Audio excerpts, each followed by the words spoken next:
about that? That feels like Sunday morning, right before church, right before the kids get up, and you want to punch them when they start talking, but you can't. Oh, my bad. Y'all listening now. Welcome to another episode of Cut Different, hashtag Cut Different. Available on all platforms, all streaming services. I have a special guest in here with me today. I would introduce him properly, but that's just not my thing. So I got Pretty Tony in the building. That's what the streets call him. What's up, Tony? What's going on, bro?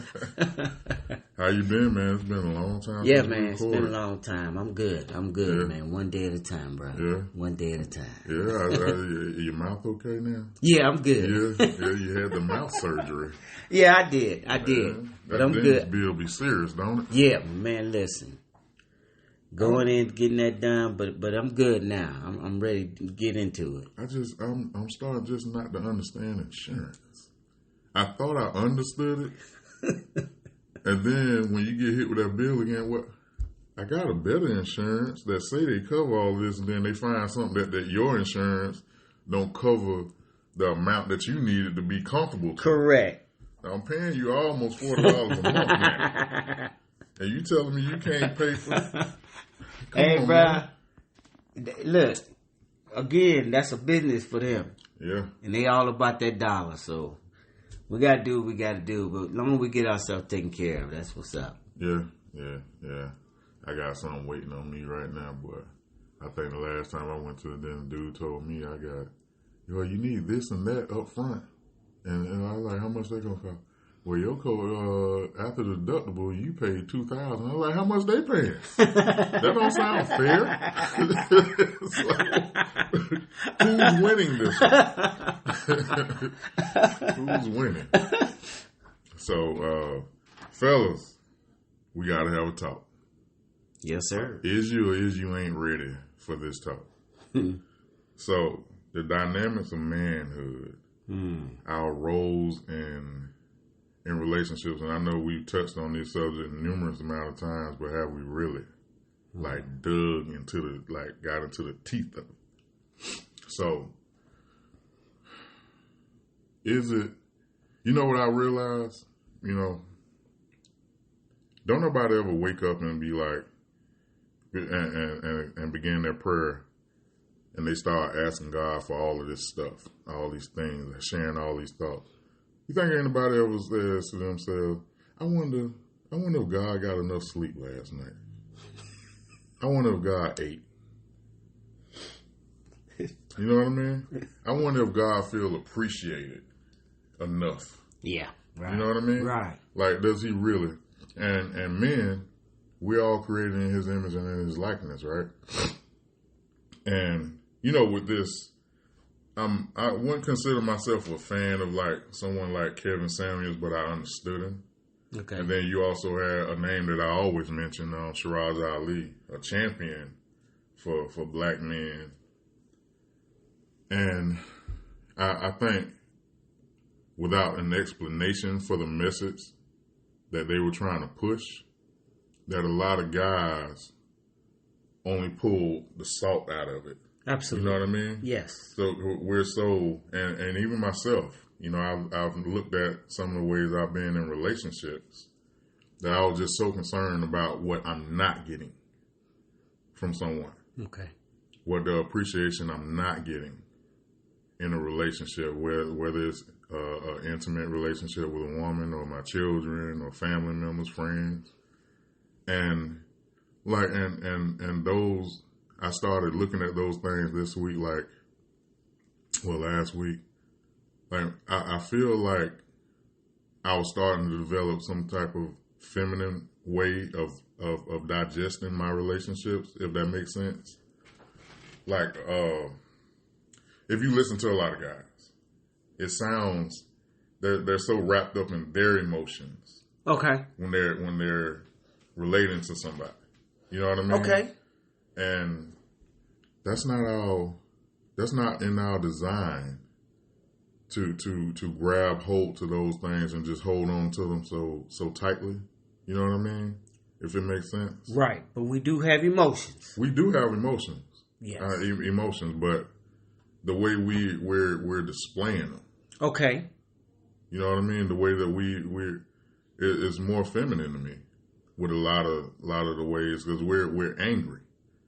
You know what I mean? If you look at not me or you or just our little circle, just worldwide. Okay, gotcha. It's the men have like we're diluted to something else, and we're changing into something else. Well, do you think that could come with the way society now is viewing men? Because if you think about it, when you look at it all right, a lot of men, not all of them, but you see a lot of, from what they show, not that it's all true, from what they show, that you get now a lot of women taking positions where men used to be, and men taking now positions what they were per se women used to be, as far as in jobs or even in relationships.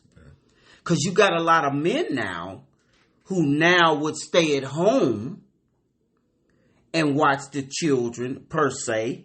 And you got a lot of women who now has the jobs that are the upper echelon jobs. What we used to have. You understand what I'm saying? So what happens is, I'm just talking, what may happen is that now men say, okay, I'm reduced to this level. And what they do, they take on that same mentality that now, because they're doing that role as what the woman used to do. So now our emotions, we're sitting at home. We're sitting at home and we're not out in the communities like we used to be.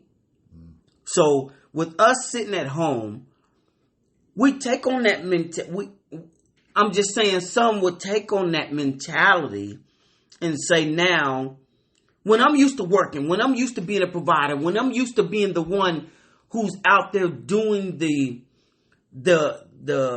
protecting, the providing, and now I'm really not doing that, but the woman is actually doing that.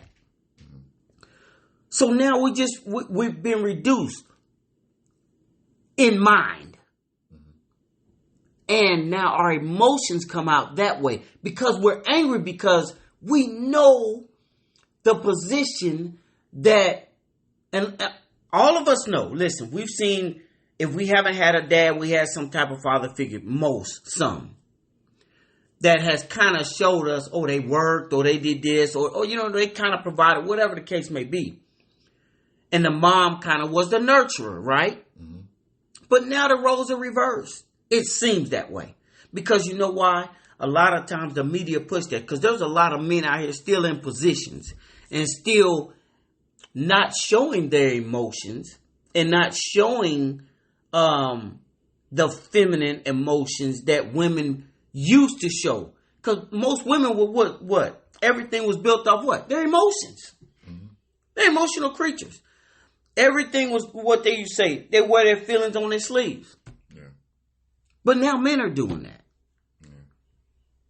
I think just thinking out, I'm a little bit of a history buff sometimes. Okay.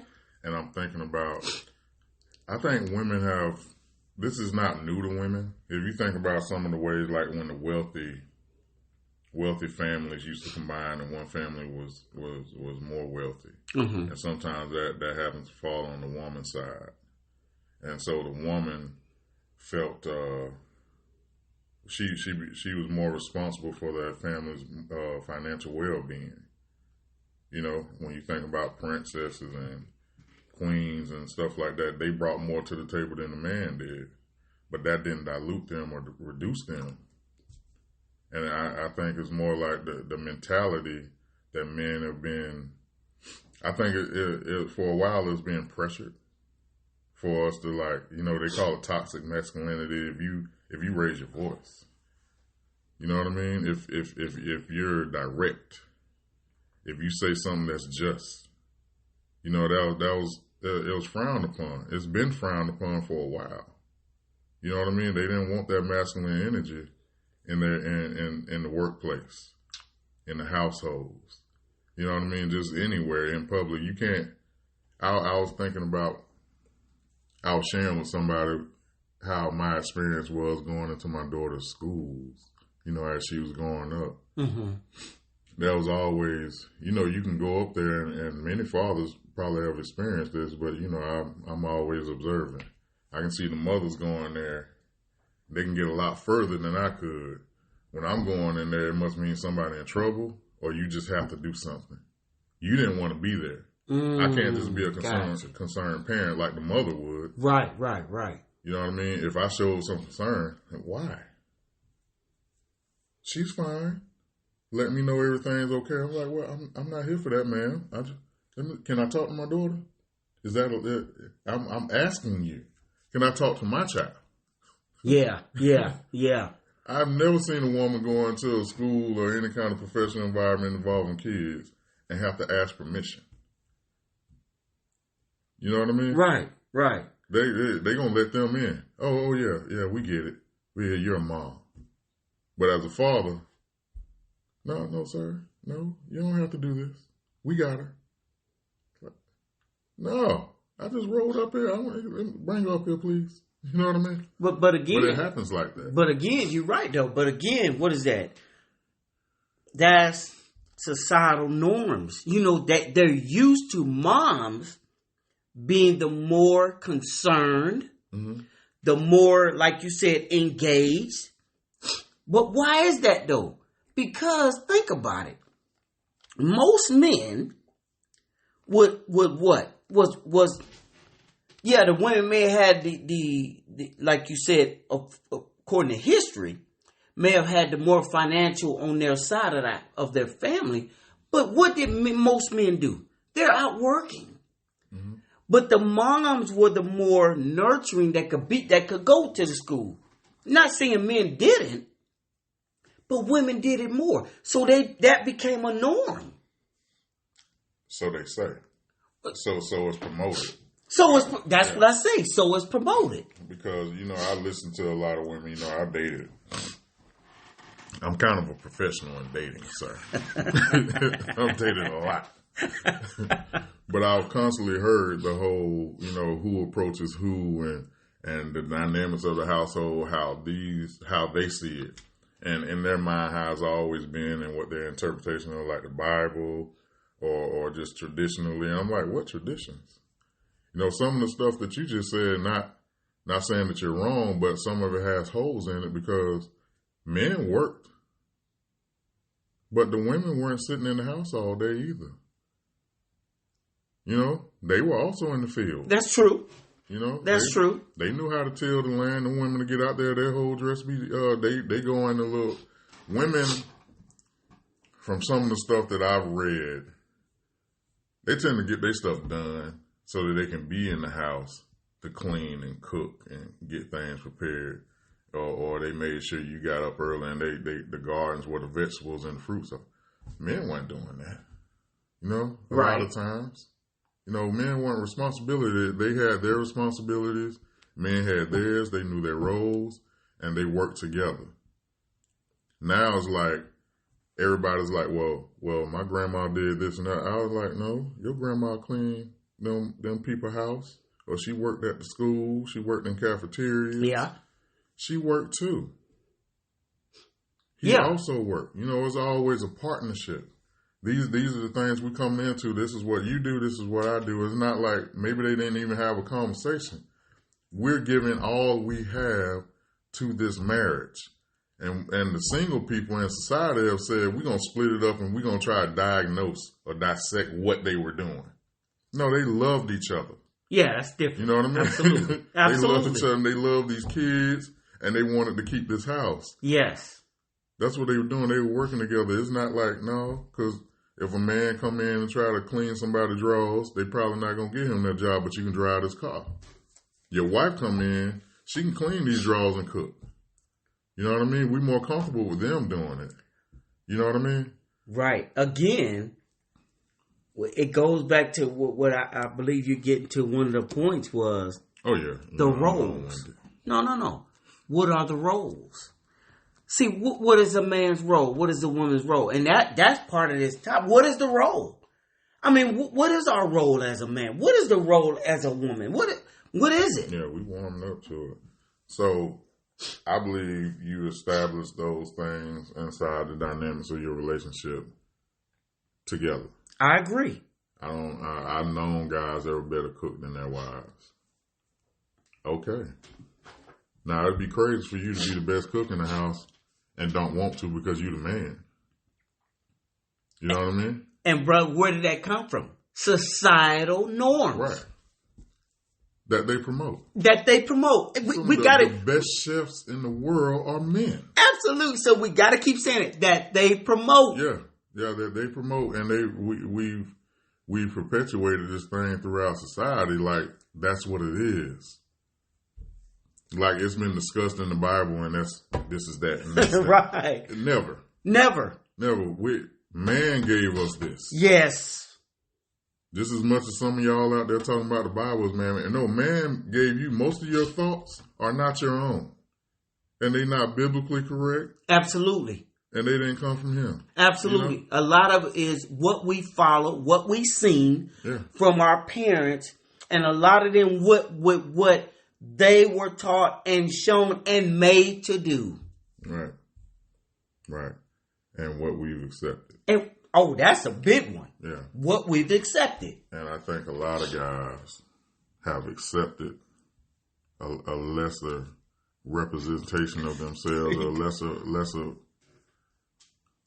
what's the word I'm looking for? A lesser version of themselves. And they're struggling so much these days. And you can see it when I talk to anybody under 35, it's like, it's a lot of struggle there. Like trying to find their way. Yes. And we're taking longer and longer to commit to something. A man shouldn't waver as much as we've been wavering. You know what I mean? And that carries on when you're 30, 35, 40, still like this. Still wavering. Every time the wind blows, you go in a different direction. You got to figure it out. Love is important. Your manhood is important. Your responsibilities are important. You have to make those things, like you have to make a decision. That's what I was coming into. Right? You have to make a decision about what it is that you are and what you do. And you know what, bro? You know what you saying that. And I always have said this, and I continue to say this, that not only as men, but we're going to stay on men. A lot of men don't know who they really are. Yeah.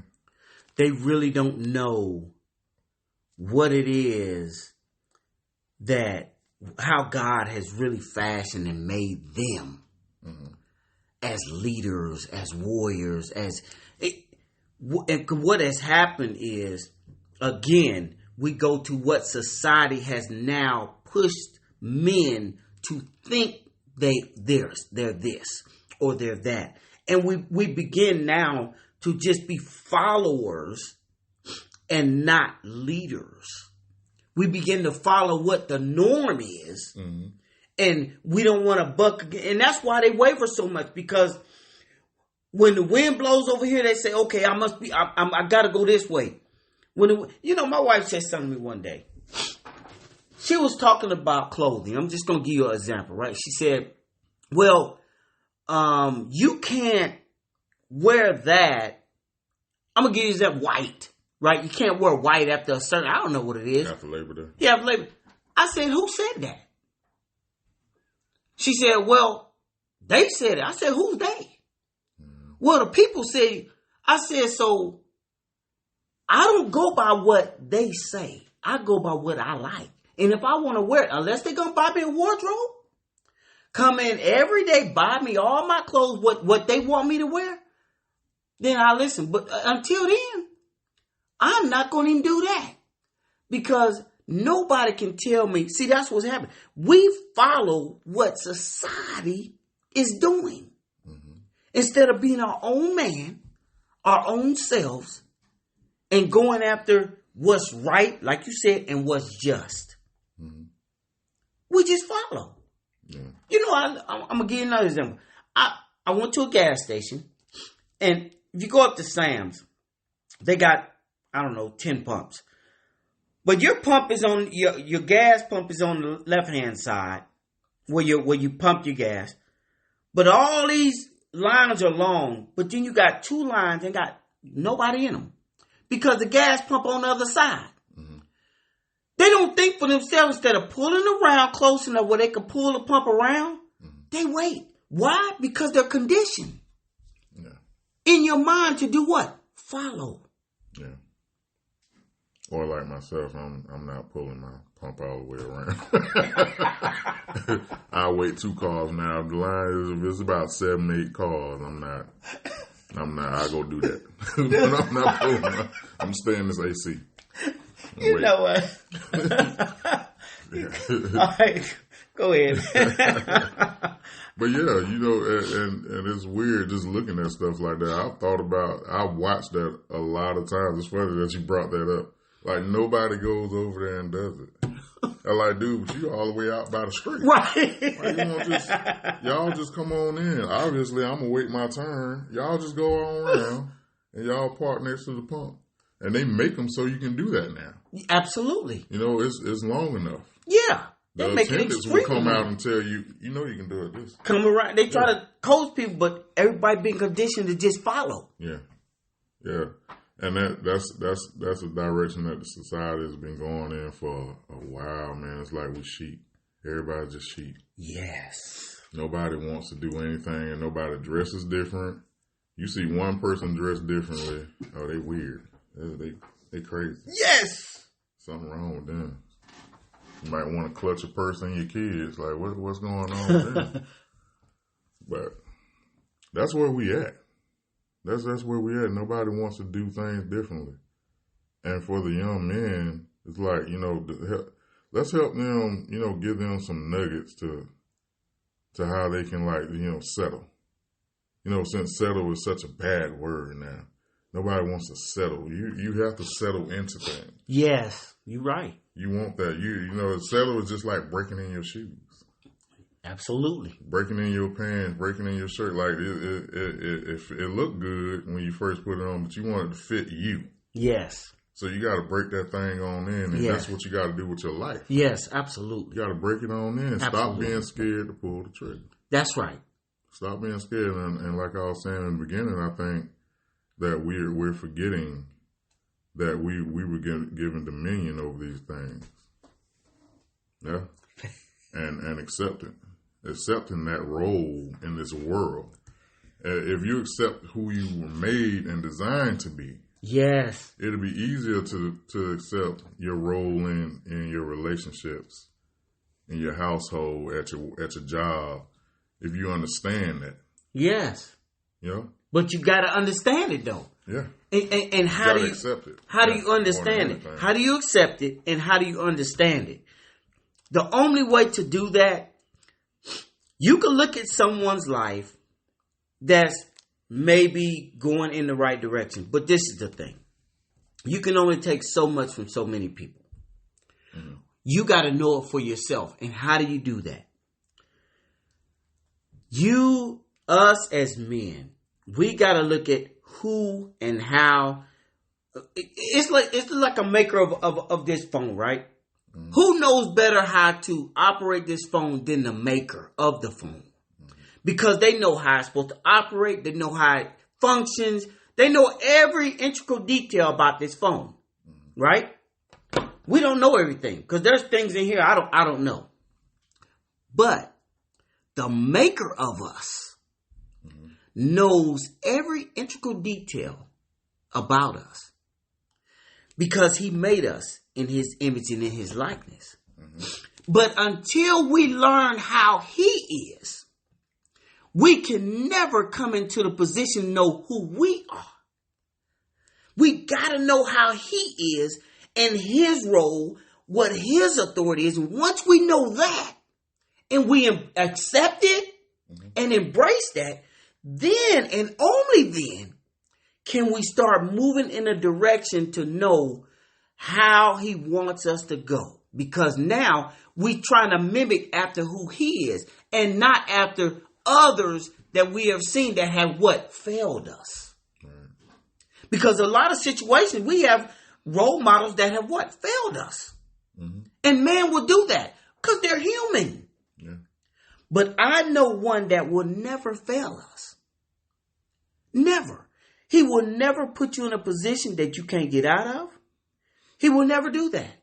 So there's a lot of things attached to that for a lot of guys because of that being done wrong, you know, by people in church or the constant ridicule or judgment that they've experienced by people that are supposed to be of the faith. Oh, absolutely. So that's huge. They have to contend with that. That's huge. You know, how do you navigate life without, you know, some foundation in spirituality when that's been taken away from you or you gave it away, and there we go back again with those emotions that you letting somebody rob you of something because of feelings, and feelings aren't facts. That's true. You know, that's true. But a lot of us base our decisions off of our feelings. We do. I mean, you know, not off of logic and factual information. You didn't gather the right information before you made that decision. You're gonna base it off of how somebody made you feel. You can't run anything off of your feelings. Absolutely, you're right. You can't do that.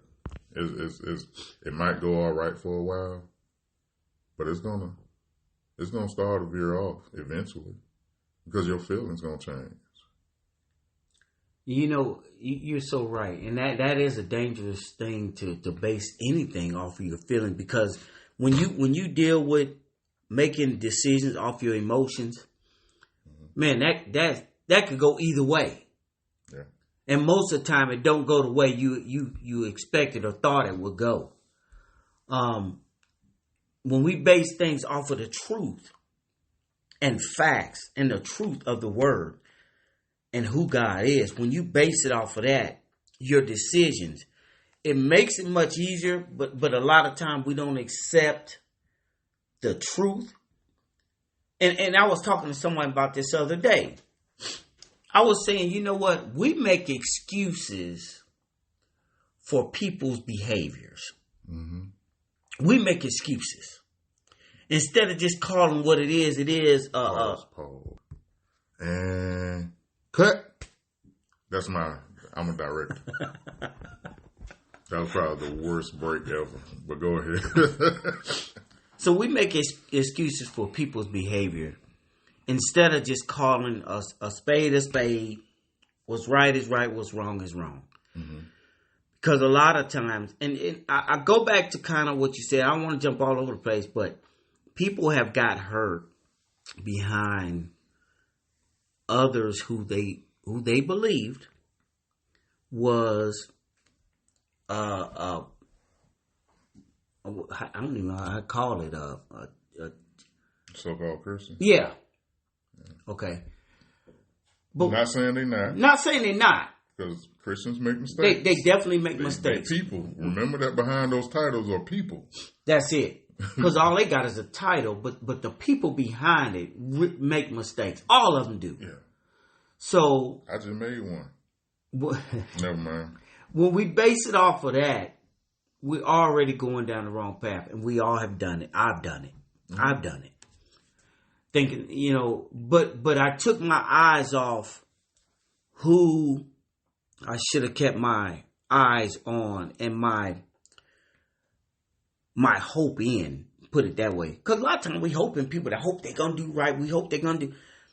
But the only hope we can have is in God, man. It's in Jesus Christ. And Christians, no matter which denomination you in, we are not all the same. I'm pretty sure man. I've said things on this thing.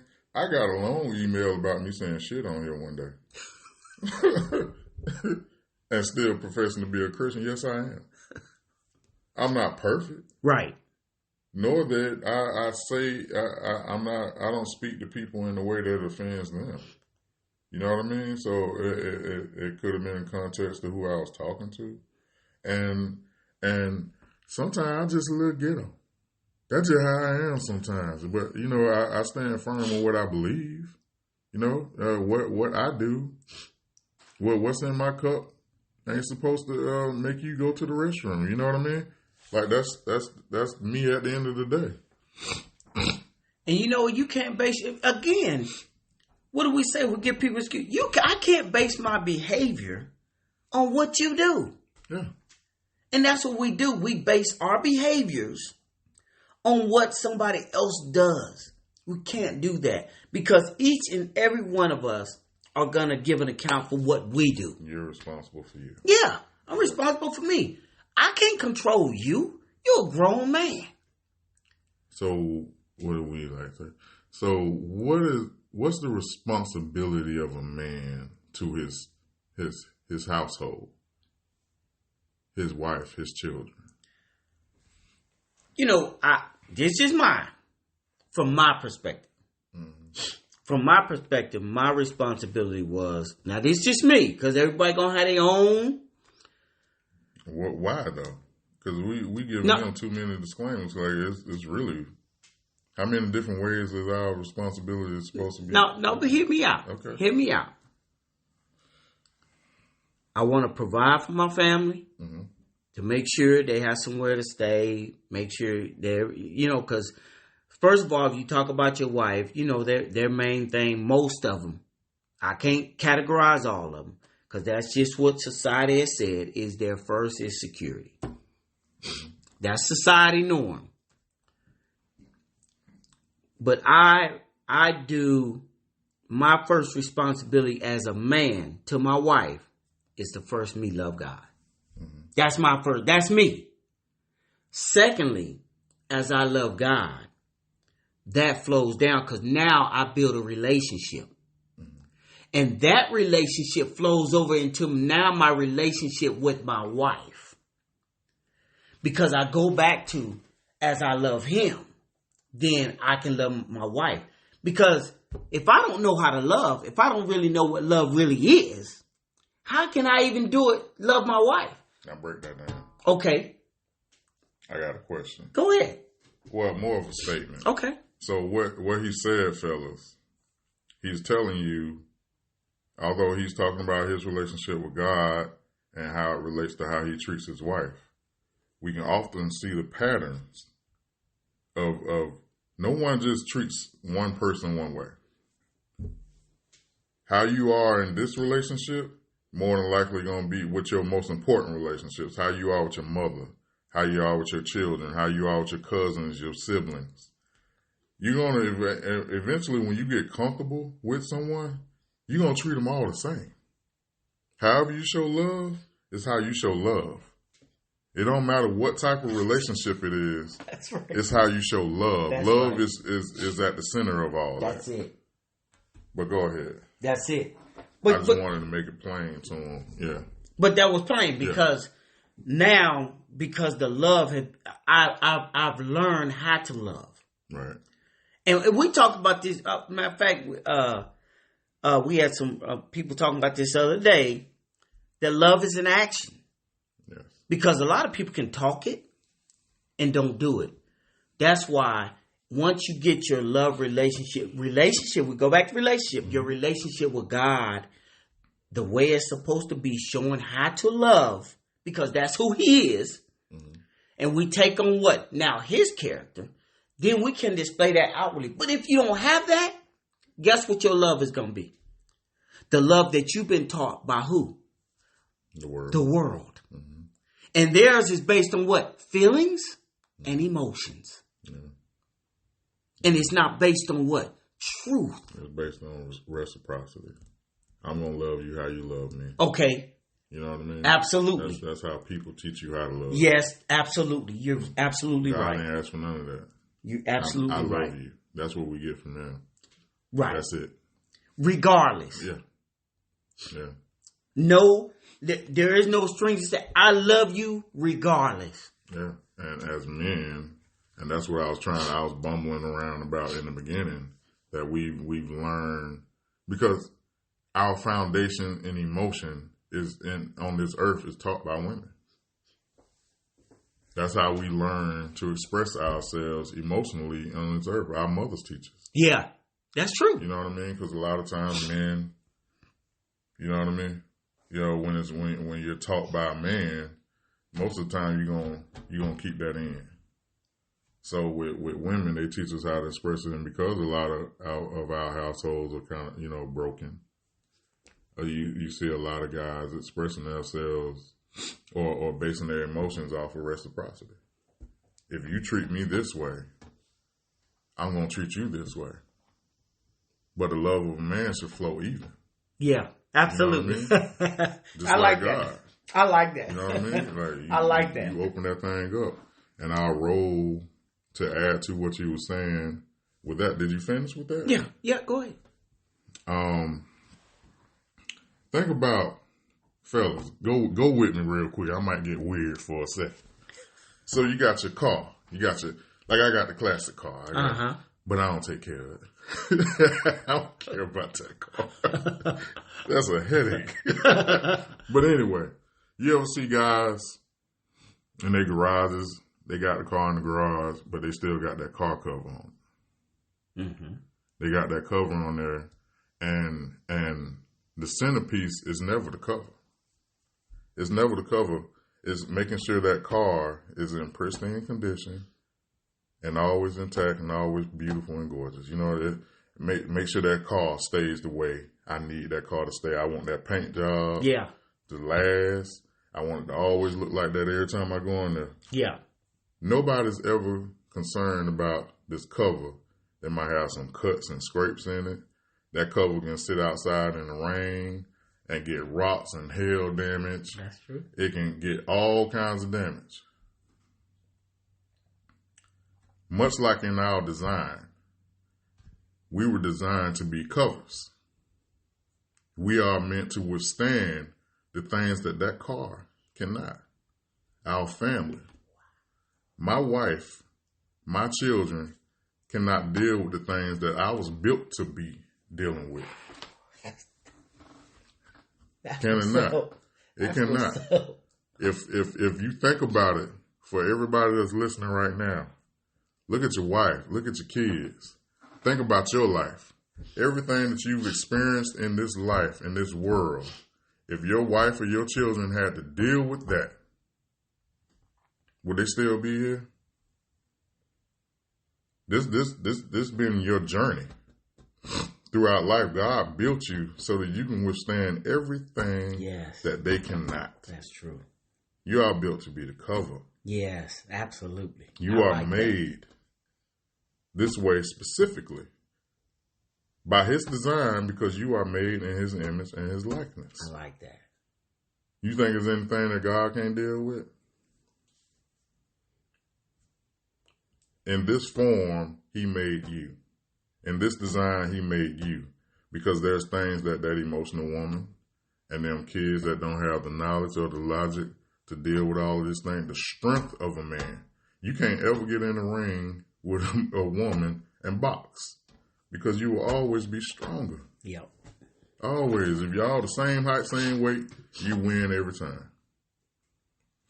We are made, and when you start understanding that cover, ain't nobody ever taking pictures of that cover.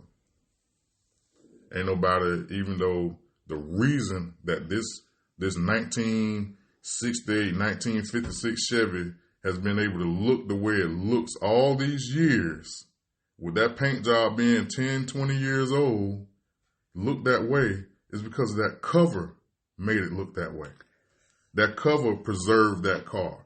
That cover protected that car. That's good, man.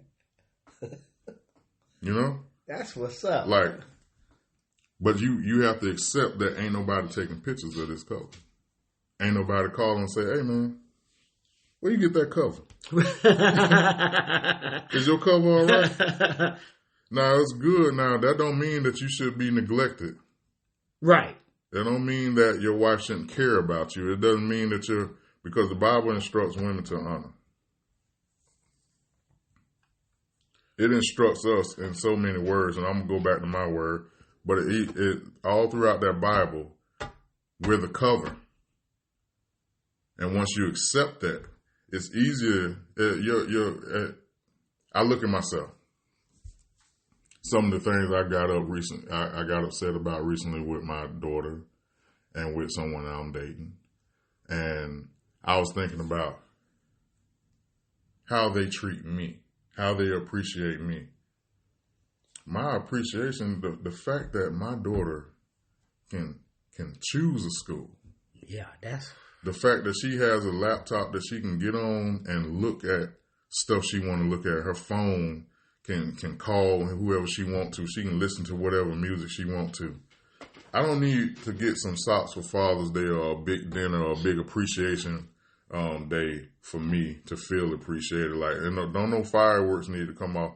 Because truthfully, when I'm not thinking with my flesh, my biggest appreciation is knowing that I can walk by her door and know that she's able to do them things because I've covered her. That's what's up. That's what's up. I've done what I was designed to do for my daughter. Absolutely. Your greatest, if you take your emotions out of it, you take your flesh out of it. Because your flesh going to have you feeling all kinds of stuff. But if you take that out of it and you think about the fact that these lights on, and even if she makes more than you, knowing that, hey, I'm responsible for the mortgage. I'm going to make sure if this is the only thing I can afford in this relationship, then I'm writing my name in cursive on this check. I'm going to make sure this check get in here early. Yeah. I'm never going to miss a beat because I'm making sure every time somebody sit in this house, my job was to make sure there's a house to sit in. Yes. Absolutely. Be the roof. Be the roof, fellas. You got to be the covering. And that's something that I've had to, I'm sharing it with y'all. That's something that some of y'all may have already known this, but we got to start accepting our design. Yeah. Accepting it. That's right. Hey, when you take that, you look at them fellas when they got a nice car and they got that cover on that thing, they snatch that thing off, even though it ain't a scrape on that car, ain't a scratch, ain't a dent, ain't no hail damage. That paint looks great, but when they snatch that cover off, where they throw it at? Right on the ground. Yeah. Right on the ground. That's true. It doesn't mean that they don't have to care about you. It doesn't mean that they don't have to have any kind of appreciation or any reverence for you. That's on them. Your instructions and your design are still the same regardless. And some guys fold, they cover. And you know what? I want to go to this too. Yeah. Look at this. If we can put this in our minds, that anything we do, don't look for the glory to be put upon you. So you mean I was wrong at the graduation? Do everything you do for the audience of one. Amen. Everything you do for the audience of one. What I do for my family, I do it because I love God. And I do it to please God. In doing that, everything else lines up. Because now I'm doing this to get something from them. Because if I look at to get something from them, they don't give it, then I'm disappointed. And I'm feeling some type of way. Oh, I got you this. No, do it for the audience of one. I'm doing it to please God. And in pleasing God, I please my family. I take care of everything else. Because now, I'm going to look for nothing. I'm going to tell you something. Just try this, fellas. When you don't look for nothing, just watch it come. Because you ain't looking for it. Mm-hmm. So when it comes, you're like, oh, man, that's what's up. Mm-hmm. But when you don't get it, then you pouting. Oh, man, they don't appreciate me. And then they go back to what you said. Well, you ain't do it for me, so I ain't going to do it for you. That ain't how it works. Mm-hmm. So if you think about this, fellas, do everything you do for the audience of one to please God. And that's it. Yeah. And you know it's there. And I don't care if you don't have to, like, I didn't grow up with my dad consistently there. But I still felt like a man the first time I turned a wrench. You know what I mean? Yeah. Like that made me, that Tim Two-Man Taylor. I still got that because that's in me to conquer that because I'm a man. Yeah. And fellas, you don't have to like dig as deep and you don't have to apply so many thoughts. There's so many young men that I've been talking to lately that have a hard time accepting that manhood. That have a hard time coming to grips on and they feel challenged by everything. And the reason you feel challenged by everything and you're absorbing all of these things is because you haven't settled into your manhood. This is who you are. You don't have to look at me. You don't have to look at anybody else to measure your manhood against them. Like your design is specific to you and to your life. You didn't have a father because you weren't supposed to. He wasn't supposed to be there. You know what I mean? The things that you lacked in your life, it was in benefit. It was in benefit to your journey. God set it up that way. Once you start accepting that, you'll be able to your counsel will shrink. Because so many people have like you got the whole congregation in your ear telling you how to make decisions. Right. It needs to shrink smaller than that. And not saying take away the counsel because every king got a counsel. Mm-hmm. Every king got a counsel, and every man should be able to sit at a table and discuss things. But at the end of the day, understand that it's your decision. The world will get smaller, or problems will get smaller. Maybe it's not problems I'm looking for, but the conflict that's going on in your mind, them things will start to subside when you reduce these problems by settling into your manhood and understanding and accepting your design. Yeah, I agree. Yeah, I agree. Yeah, there's a lot of That's like drop the mic. Yeah. I hope this is useful. If y'all have any thoughts, any special requests on this subject, me and Tony, I will share everything I receive with him. It'll be between us. Absolutely. Just between us. Yeah. That works. And we'll have a conversation if necessary. We are real men. We can answer the phone. We can call you and have a conversation, man. If you just need somebody to listen. Yeah. Because I know you can't talk to your kids about how you feeling. Yeah. You can't talk to your wife about it all the time. And that's definitely a place you should get to in your marriage. But we can definitely guide you in that area. You know what I mean? And direct you to some scripture as well. Yes. You know what I mean? It's faith-based, but at the end of the day, we're still men. Yes. We can have a conversation as men. Ain't nobody here to beat you up with the Bible. No. At all. Not even that, But if you're struggling with anything, send an email, hit us on social media, leave a comment, and I'll get in contact with you. Yeah, that's what's up. It's for us. It's for us.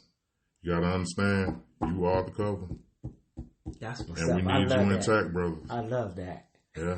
I love that. The world needs us right now. Our communities needs us. Our children need us. Yes. Yes. Look at them. Yeah, I don't even want to talk about what's been on the news lately. I don't even want to bring up Roe versus Wade. Nah, that's a topic all in itself. I got one. But, amen, man. Amen. This has been an episode of Cut Different. You could have been anywhere in the world. You really could have. Or not in this world, but you're here today. Thank God. Amen. This is Cut Different. Hashtag Cut Different on all platforms. These are our 2 cents. Spend on saving. We out of here.